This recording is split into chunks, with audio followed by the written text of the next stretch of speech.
الحمد لله رب العالمين وبه نستعين وأشهد أن لا إله إلا الله وحده لا شريك له وأشهد أن محمدا عبده ورسوله صلى الله عليه وعلى آله وصحبه وسلم تسليما كثيرا.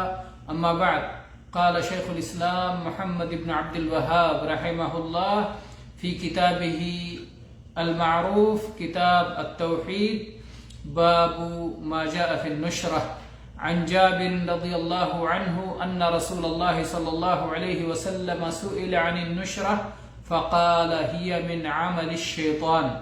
رواه أحمد بسند جيد وأبو داود. وقال سئل أحمد عنها فقال ابن مسعود يكره هذا كله. گرامی قدر حضرات و خواتین، شیخ الاسلام محمد بن عبد الوہاب رحمہ اللہ کی کتاب التوحید کے درس کا سلسلہ اللہ کے فضل و کرم سے جاری ہے، جس میں آج ہم اس باب تک پہنچ چکے ہیں جس میں شیخ الاسلام فرماتے ہیں باب ما جاء فی النشرہ. نشرہ کے سلسلے میں شریعت میں کیا احکامات آئے ہیں، قرآن و حدیث میں کیا آیا ہے نشرہ کے بارے میں. نشرہ کیا ہوتا ہے؟ نشرہ کا معنی ہے کسی ایسے شخص سے جادو کا زائل کرنا جس پر جادو ہو چکا ہو. یعنی کوئی شخص مسحور ہے جس پر جادو کیا گیا ہے تو اس جادو کو ختم کر دینا، کسی ایسے شخص سے جادو کا ازالہ کر دینا، جادو کو ختم کر دینا، جادو کا علاج کر دینا جس کے اوپر جادو ہوا ہو. یہ جاہلیت میں کیا جاتا تھا کہ جادو کسی شخص پر ہوا ہے، کاہنوں کے پاس جاتے تھے یا جو نشرہ کرنے والے ہوتے تھے ان کے پاس جاتے تھے، وہ اپنے شیطانوں کی مدد سے ان کا علاج کر دیا کرتے تھے، اور وہ جو ان کے طریقے ہوتے تھے شیطان کو کس طرح سے خوش کر کے، جیسے کہ جادو کرنے کے لیے کرتے تھے ویسے جادو توڑنے کے لیے اور جادو ختم کرنے کے لیے بھی وہی اعمال کیا کرتے تھے. تو نبی کریم صلی اللہ علیہ وسلم سے اس تعلق سے پوچھا گیا کہ یہ جو نشرہ کروایا جاتا ہے کسی آدمی کے بارے میں، جب یہ شک و شبہ ہو جاتا ہے کہ اس پر جادو ہے اور پھر جا کے اس کا جادو کھلوایا جاتا ہے، جادو توڑوایا جاتا ہے، جادو ختم کرایا جاتا ہے، تو یہ کرنا کیسا ہے؟ تو اللہ کے نبی صلی اللہ علیہ وسلم نے فرمایا ہی من عمل الشیطان، یہ بھی ایک شیطانی عمل ہے، یہ بھی ایک شیطانی عمل ہے. اسے امام احمد نے بسند جید روایت کیا ہے. تو شیطانی عمل اس عمل کو کہا گیا کہ جو لوگ جادو کو ختم کرنے کے لیے اسی طرح سے شیطانوں کی مدد لیتے ہیں جس طرح سے جادو کرنے کے لیے شیطانوں کی مدد لیتے ہیں، اسے کہا گیا. اور اسے امام ابو داؤد نے بھی روایت کیا ہے 3868 نمبر پر. اور امام احمد رحمہ اللہ سے اس کے بارے میں سوال کیا گیا تو انہوں نے فرمایا کہ عبداللہ ابن مسعود رضی اللہ عنہ نشرہ کے تعلق سے جو اعمال اپنائے جاتے ہیں ان کو ناپسند کرتے ہیں. سب سے پہلے تو مسئلہ یہ آتا ہے کہ کسی شخص پہ جادو ہے یا نہیں ہے، یہ معرفت کیسے ہوگی؟ اس کے لیے جو یہ طریقے اپناتے ہیں شیطانی، جو شیطان سے مدد لیتے ہیں، جو جادوگر ہوتے ہیں، جو شعبدہ باز ہوتے ہیں، وہ بعض شیطانی طریقے اپناتے ہیں. کہتے ہیں کہ مریض کے بدن سے لگا ہوا کپڑا لے آؤ، یا اسی طرح سے انڈا لے آؤ اور اس پر مریض کا نام لکھو اور اس کو اندھیری رات میں فلاں جگہ جا کے رکھ دو، صبح ہمیں ساری خبر مل جائے گی. یا اسی طرح سے دھاگا لے آؤ اور جو ہے مریض کا یہاں سے یہاں تک ناپو یا مریض کا کپڑا ناپو اور پھر اتنے دیر کے بعد اس کا نتیجہ دیکھو. بعض اہل علم فرماتے ہیں کہ یہ طریقہ ان لوگوں کا ہوتا ہے جو شیطانوں سے رابطے میں رہتے ہیں، شیطانوں سے تعلقات جن کے ہوتے ہیں، اور ان کی یہ علامت ہوتی ہے کہ اگر تم نے کسی کے ساتھ کچھ عمل کر رکھا ہے تو تم بتا دینا یا یہ حرکت کر دینا. یا جیسے مخصوص رنگ کا جانور، مخصوص رنگ کا مرغا، یا اسی طرح سے پانی، یا اسی طرح سے وہ کاٹتے ہیں، لیمو کاٹتے ہیں، یا دنیا بھر کی خرافات کرتے ہیں، انجام دیتے ہیں یہ شعبدہ باز لوگ اور جادوگری کرنے والے اور لوگوں کو فریب دینے والے، علاج کے نام پر دھوکہ دہی کرنے والے مختلف طریقے اپناتے ہیں کہ یہ جادو ہے. لیکن حقیقت یہ ہے کہ ہمیں اس جو ہے میں فضولیات میں پڑھنے کے بجائے اگر کوئی بیماری ہے، اگر کوئی بیماری کسی پر ہے، اور جادو برحق ہے، جادو کا انکار نہیں ہے، جادو کا قرآن پاک میں ذکر ہے، اللہ تعالیٰ نے اس کا ذکر فرمایا ہے، تو جادو برحق ہے، جادو برحق ہے، لیکن وسوسے کا شکار آدمی کو نہیں ہونا چاہیے کہ کچھ بھی ہوا تو پھر اس کو جادو سمجھ لے اور پھر جو ہے بھاگتے پھریں، ان کے اور ان کے پیچھے بھاگتے پھریں، بلکہ اللہ تعالیٰ نے حفاظت کے جو طریقے ہمیں بتائے ہیں، اللہ کا ذکر کرنا اور قرآنی آیات کی تلاوت کرنا، اور اسی طرح سے جائز جو نبی کریم صلی اللہ علیہ وسلم سے دعائیں منقول ہیں وہ پڑھنا، معوذتین پڑھنا، قل اعوذ برب الفلق اور قل اعوذ برب الناس پڑھ کر کے دم کرنا، آیت الکرسی پڑھنا. تو اس طرح سے جو ہمیں شرعی طریقہ بتایا گیا ہے اس شرعی طریقے کو اپنا کر کے کسی بھی بیمار کا علاج کرنا چاہیے.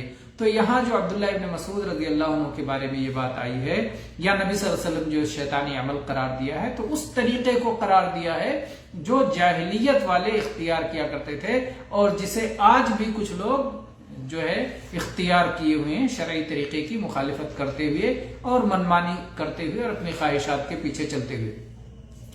صحیح بخاری میں یہ جو ہے قتادہ سعید بن المسیب رحمہ اللہ سے روایت کرتے ہیں کہ قتادہ کہتے ہیں کہ میں نے سعید بن مسیب سے پوچھا کہ رجل به طب او یؤخذ عن امرأته ایحل عنه او ينشر، کہ ایک شخص کہ جس پر جادو کر دیا گیا ہے اور یا اس کو اس کی بیوی سے روک دیا گیا ہے. بعض جادوئی اعمال ایسے ہوتے ہیں جن کی بنا پر ایک آدمی اپنی بیوی کے قریب نہیں جا پاتا اور ہم بستری کی طاقت اس کی ختم ہو جاتی ہے جادو کی وجہ سے. تو یہ جادو کے اثرات، جادو کے ذہن پہ اثرات ہوتے ہیں، انسان کے جسم پہ اثرات ہوتے ہیں، نفسیاتی کیفیت اس کی بگڑ جاتی ہے، اس کو قسم قسم کے وہم اور وساوس آنے لگتے ہیں.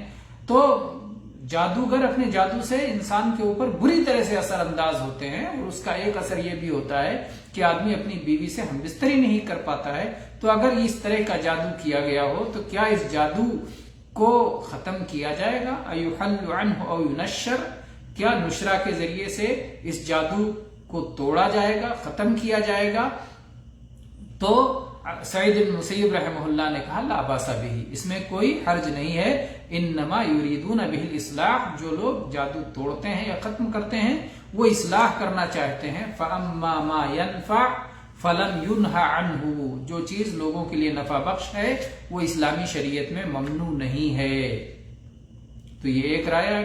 ابھی آپ نے دیکھا کہ عبداللہ بن مسعود رضی اللہ عنہ ناپسند کرتے ہیں، اور ابن مسیب رحمہ اللہ سے یہ بات آ گئی کہ یہ نافع ہے لوگوں کے لیے اور نافع چیز شریعت میں ممنوع نہیں ہے، اس لیے اس کے ذریعے سے جادو کو توڑا جا سکتا ہے، جادو کو ختم کیا جا سکتا ہے.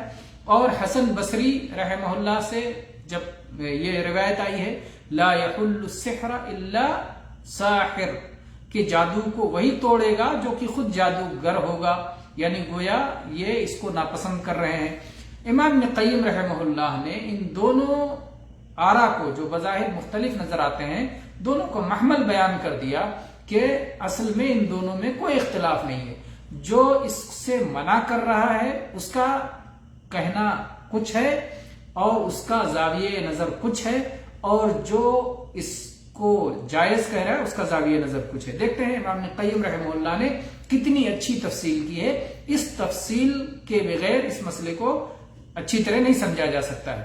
امام ابن قیم رحمہ اللہ فرماتے ہیں النشرۃ حل السحر عن المسحور، نشرہ جادو ہوئے شخص پر یا جس شخص پر جادو ہوا ہو اس کے جادو توڑنے کو اور ختم کرنے کو کہتے ہیں.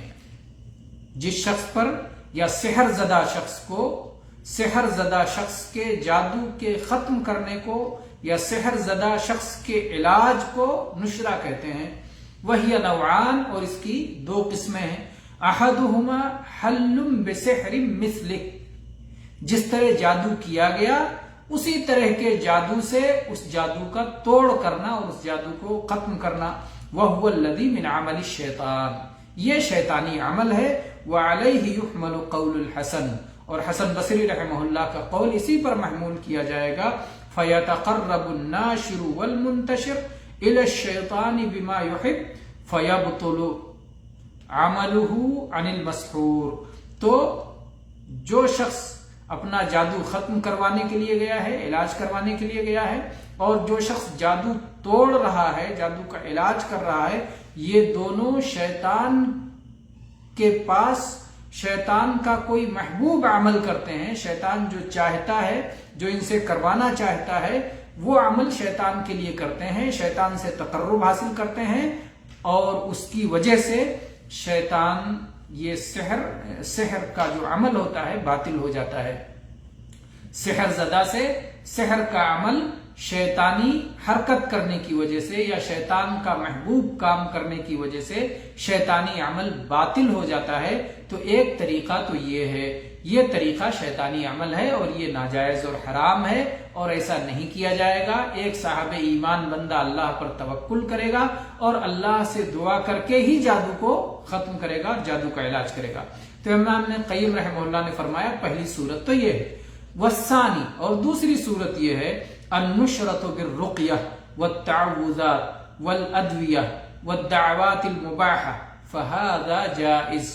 اور جادو کو ختم کرنا دم جھاڑ کے ذریعے جو شرعی طور پر جائز اور درست ہے، معوذات قل اعوذ برب الفلق قل اعوذ برب الناس، ان آیات اور ان صورتوں کے ذریعے جس اللہ کی پناہ میں آ کر کے جن کے ذریعے سے، جن دعاؤں کے ذریعے سے اللہ کی پناہ حاصل کی جاتی ہے، ان کے ذریعے سے، اور جائز دعاؤں اور جائز دعاؤں اور دواؤں کے ذریعے سے. کیونکہ بعض جادو کے اثرات انسان کے جو جسم پہ ہوتے ہیں تو جسمانی جو ہے آثار کو دواؤں کے ذریعے سے ختم کیا جاتا ہے. تو جائز دعاؤں، جائز دواؤں کے ذریعے سے جادو کا توڑ کرنا مباح ہے، جائز ہے، درست ہے، ناجائز نہیں ہے. لیکن غیر شرعی اعمال سے جادو کو جادو ہی کے ذریعے سے توڑنا یہ ممنوع ہے، حرام ہے، ناجائز ہے. توحید کو، انسان کے توحید کو متاثر کرتا ہے، اس کے توکل کو متاثر کرتا ہے، اور یہ فاسد ہے، باطل ہے، مردود ہے.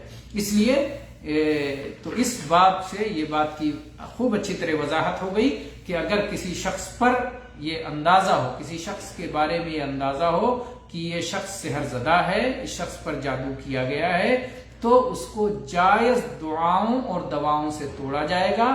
شعبدہ بازوں کے پاس، جادوگروں کے پاس جادو کے خاتمے کے لیے ہرگز نہیں جائیں گے. اگر کوئی جاتا ہے تو وہ اپنے ایمان کو خراب کرتا ہے. ایسے انسان کو اللہ سے توبہ کرنا چاہیے، استغفار کرنا چاہیے، اور اپنی توحید کی سلامتی کے لیے ان سب سے دور رہنا چاہیے، اور اللہ ہی کی طرف اپنے تمام معاملات میں رجوع ہونا چاہیے. ھذا واللہ تعالی اعلم وصلی اللہ علی نبینا وسلم والحمد للہ رب العالمین.